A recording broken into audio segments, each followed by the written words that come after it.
Welcome to Sports Beat KC, the Kansas City Star's daily sports podcast presented by Big O Tires.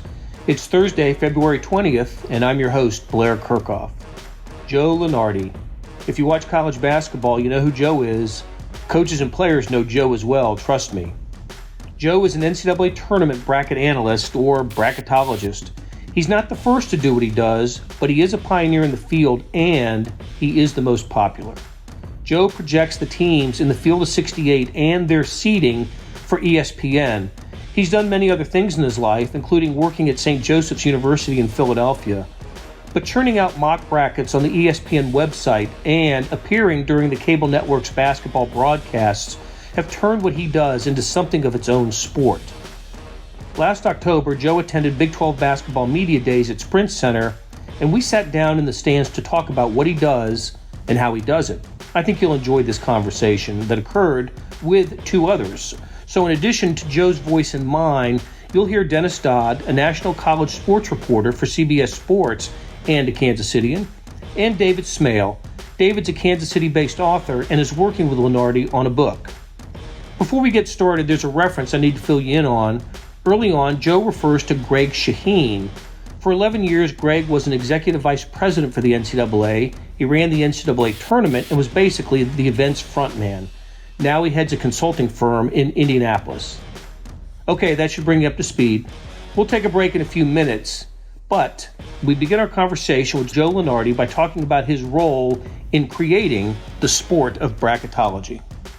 We were creating sunshine on a process that was closed. And frankly, some of those early projections, I look back and I go, man, I was guessing. Right? And I would say, I mean, this is probably self-serving, but some combination, and I'll give this other individual like 90% of the credit. Like when Greg Shaheen was running the room, okay, he was the smartest guy in the room. He'd still be the smartest guy in the room and should still be in the room, in my opinion, even though we've had vociferous disagreements, right? But he understood that more information was better than less information. That's why they started releasing their own RPI. That's why they started doing mock selections. That's why they started doing, chairman press availabilities. Right.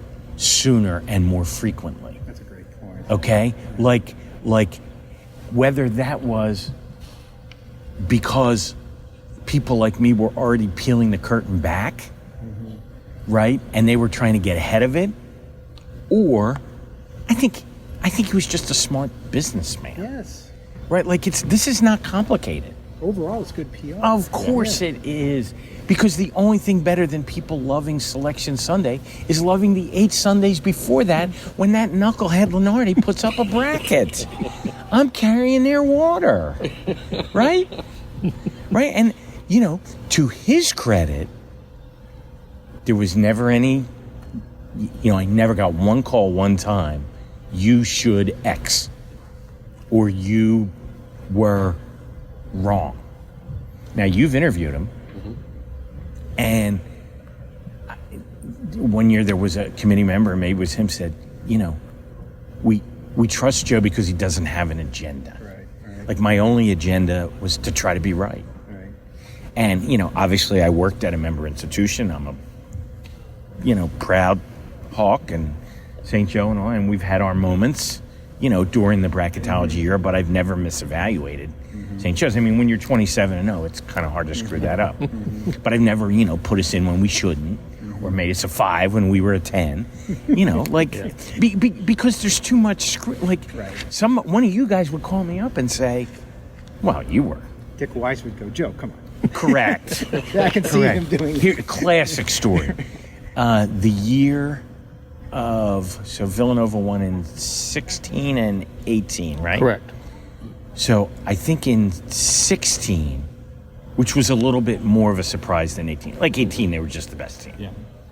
Right? I mean, They were the 2 seed in 16. They were 2 because they beat Kansas was a 1, and they beat Kansas in Louisville. Right, but at some point in that bracket season, they were on the one line in a projection, and I was challenged, on the air, oh, that's your Philly bias, right? And I said, that's amusing on many levels. I said, I was born to hate them, right? Like KU, Mizzou, like, if you cut me open, nothing blue comes out. like I would rather, put my mother-in-law in the bracket than put Villanova on the one line. It's crazy how people react. But I've come to kind of view myself as just the conduit of their passion and not to take it personally. Now I'm human. Every once in a while something will kind of hiss me off, but very rarely. What's the most misunderstood? Yes. What's the most misunderstood thing the public doesn't know about That it's my opinion, as opposed to me evaluating what they're going to do. And that's really important. And the answer comes out quickly because A, it needs to be asked, and B, it needs to be understood.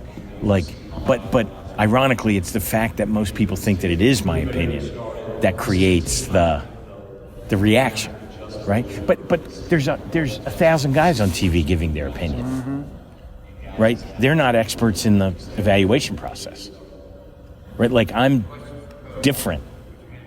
You know some things. And look, now, thanks to Greg Shaheen and the community of, enlightened bracketologists, I said to David yesterday, like in the old days, if you'd have seen the emails that I got, you would go, it was why, if Kemper was hosting a regional, well, why aren't you putting Kansas there?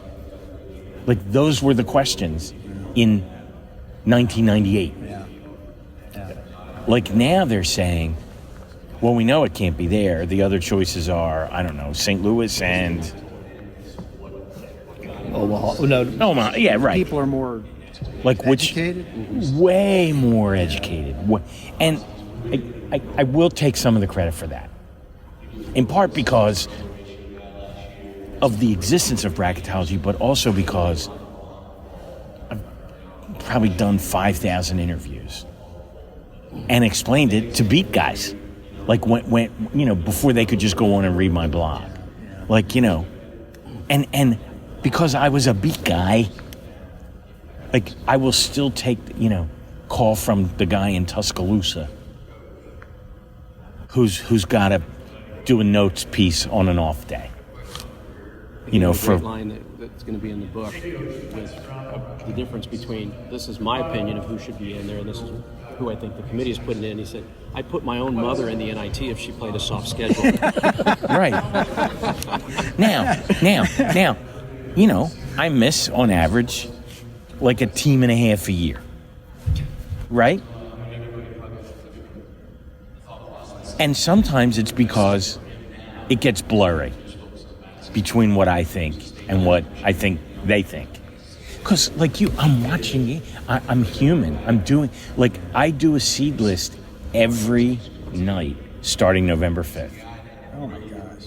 Until March 15th. Do you have a computer program, or you just... It's a spreadsheet. Yeah, but... And there's weighted columns, and then there's an index, and it can rank automatically by the weighted index, but I will... Now, on November 10th, I'm probably going to go more by the index. But, there's the art part of this in addition to the science part of this. And that just involves trying to picture yourself in the room. What are they thinking about Temple? What are they thinking about K-State? Were they thinking about Belmont? Last year, my miss was Belmont, and I had TCU in. Now, I would have absolutely taken Belmont because I tend to lean more non-major. If the mid-major is truly accomplished, and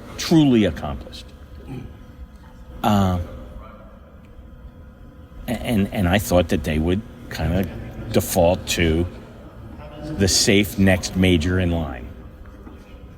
And I was thrilled to be wrong with that. And I'll remember that next year. Now, they haven't taken a non-major at the end of the line for quite some time. So, Is that just committee to committee? yeah. But you would track those trends. I would. You'd be the only one that would track those trends. Now, I mean, that may not be a mentally healthy activity either. Hey, it's Blair. Hey, we have a special subscription offer for SportsBeat KC listeners, unlimited digital access to the Kansas City Stars award-winning sports coverage. Sign up now for 1 year of Sports Pass for access to all the sports news, features, and columns we have to offer. And it's only $30. That's a 40% savings off our regular rate. For your convenience, your subscription will automatically renew after the initial term at $50 unless you tell us to cancel. A lot of subscription services won't tell you that. They'll just sneak it on there. We just told you. Your subscription helps support the sports coverage of kansascity.com and the Kansas City Star. Please visit kansascity.com/sportsbeatkc offer to get this special offer. And as always, thanks for listening. We continue our conversation with ESPN bracketologist Joe Lunardi, who was in town in October for Big 12 Media Days. This segment begins with a reference to Jerry. That's Jerry Palm, who is college basketball's other leading voice in bracketology. Jerry works for CBSSports.com and is also their bracket expert for the college football playoff. Jerry's really good. Yeah. Really good. And I consider him a friend. I mean, we've been in each other's company a few times. What do you call it? Rothstein brought him to a St. Joe Temple game in Philly once to do cheesesteaks because he wanted to do the big bracket summit. Yeah. And I think Jerry and a lot of guys like Jerry are probably better at the data and the math. Right? Mm-hmm. What probably makes he and I different from the others, and me to an extreme, is like nobody's calling up those other guys usually, for an update 10 minutes after number one loses on a Saturday night. Exactly. For a new bracket on the 11 p.m. Exactly. Sports center. Right. And I don't say they're that. doing that to him now because we're all video. Right. We do video. Right. Like I'm not saying that Yeah. pridefully. I'm stating it as a fact. Like I think, and I've said this to my bosses in Bristol, I think that I'd probably be more accurate if I did more study and less TV. Right? And they very nicely say, we really, really respect your desire to be accurate, but it's great television and it's perfect Content is king. content, and your content is, people think it's pretty good. Hit send is what they tell you. Right? I guess. And It's in. Best thing about it is it's in. So I've developed ways to try to be as accurate in 10 minutes as I might be in 10 hours, because nothing is worse than having to walk something back. Right? I've done it from time to time. Do you get, I run into this, do you get, okay, you'll do something at 10 o'clock that will live until the morning, and people are already, and things have changed overnight, and people are posting it saying, well, this is what Joe said, he's wrong. Right. On Twitter or something, but they don't even understand, they don't know. I mean, what I have done sometimes from Saturday night to Sunday afternoon is, and they actually have this built into the process, they kind of come back and go, all right, we slept on it. What do we think about those points of contention? So I give myself the freedom to sleep on it. But in the last 2 or 3 years, I've been more locked in on Friday and Saturday because I don't like how it feels to make changes, and I don't like the impression that it gives that maybe they're sneaking him information, right? Or I mean, I would say if that's happened, I haven't used it very well. Because I could like to go 68 every year. All right, so let's let's disavow that right now. There was no communication. Oh God, no. I know that. Even committee members that I'm friendly with, we and if we talk during the season, we know to shut it down. Like after March, I've never sent or received a message from a committee member or staff person. Not one time. Wouldn't even know how to do it. Right. They wouldn't be on the committee for long if they caught doing that. They shouldn't be. Right. They shouldn't be.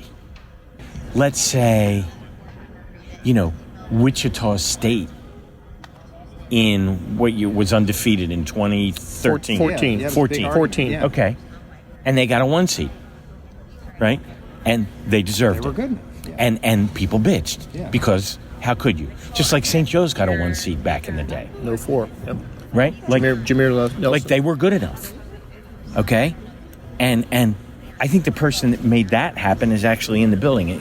Bob Bowlesby was the chair that year. And I've spoken to him about it many times. It was between St. Joe's and Oklahoma State for the last 1 seed. And they played for the region final. And they made Oklahoma State the 2, and it was just a question of what color were you wearing in that game. And it must have been a pretty close call because it was a 2-point game on a last-second shot. Hell of a game at the Meadowlands. Correct. Covered that. I'd rather not discuss it. Because other schools get other chances. They're never going to happen. Right? Right. You're right.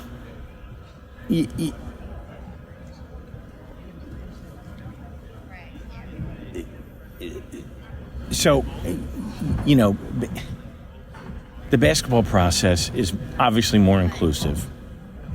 And it has certainly put too much emphasis on the tournament in terms of the hiring and firing of coaches, right? And, I guess I get a little blame for that. But, in terms of evaluating or predicting into the next season, which is kind of what media days are, like, I almost always go back, like, I'm way more inclined to evaluate, like, 4 months than 4 weeks. Right?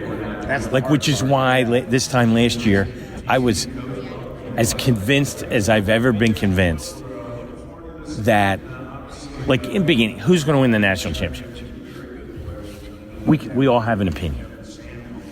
And there's shots in the door. I thought Virginia was a overwhelmingly good choice to win last year because they were better than the team that the year before was number 1 overall and won the ACC by 4 full games. Like, that's a lot. Like, that'd be like winning a division in baseball by what? 20? Yeah. Like clinching 1st of September. Yeah. Like, that means you got to drop off a lot. And, they had an unbelievable egg laid. Yep. Right? Yep. And that made people not pick them. I picked them. So what's the I don't know who it is this year. what's the golfing in Ireland story? Oh, yeah. So I'm on a golfing trip with my father-in-law and some other friends. And I don't know if you guys are golf guys at all. A little bit. Like, I'm a little addicted. Oh. A lot addicted. Old Head is, a place where, would be one of those places, like if it was your last round in your life, that would be on the short Where is list. it? It's in Kinsale, Ireland. Okay. Right on it's just outrageous as a thing of beauty. And, I'm just a bogey golfer. I'm not. So, like, I get on a place, like, where there's real golfers, and it's hard to get a tee time. And I'm always like, you don't want to be that guy, right? So I slice one. I, slice one to freaking Scotland. It was 2 holes over. Right? Good distance. Oh, I clocked it. No question, I got it. And, I'm just going to run over and get my ball. I'm going to run back. I'm going to take my 8 and go to the next hole, right? I don't want to be. So I run through a hole. I'm starting to pick up my ball. And they're like, I hear some guys yell. They're like, Joe, you can play, but you got to move Florida up. And I look at these guys coming down the fairway, and I'm like, Like, a lot of words beginning with F that weren't Florida. Like, I'm like, are these guys serious? Like, number one, I'm in Ireland. Right. Number two, it's May. And number three, who gives a right?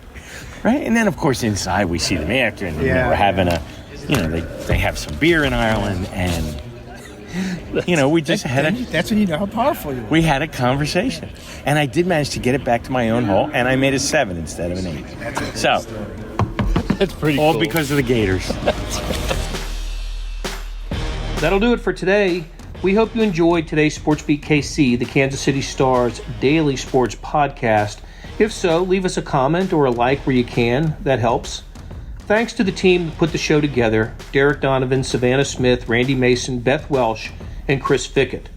We'll be back on Friday to preview the huge college hoop showdown between top-ranked Baylor and third-ranked Kansas with KU beat writer Jesse Newell. Hope you'll join us.